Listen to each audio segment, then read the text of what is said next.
Welcome back to DC News Now. Several daycare centers across the district closed their doors this morning as part of National Day Without Childcare. They're calling on the mayor to step up and do more for early childhood education. DC News Now's Yamarisa Say was at a rally at Freedom Plaza and shares what advocates and teachers want to see done.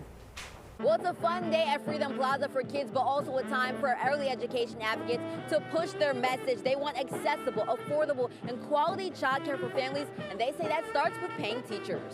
If we lose the workforce, we lose the quality that goes along with that. Jamal Berry has been running Educare Washington, D.C. for more than a decade.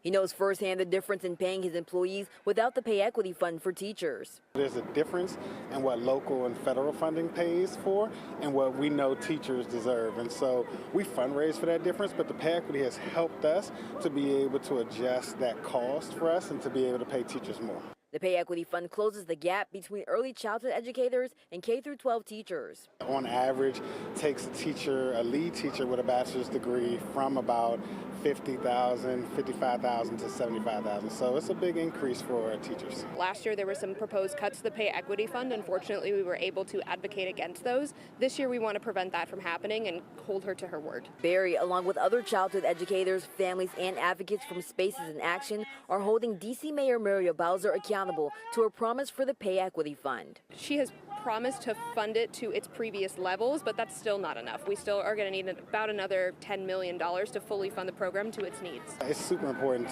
for the mayor to keep her promise and to send that clear message that early childhood matters, children matter, the families in Washington, D.C. matter, and we need the funding to be able to do the work.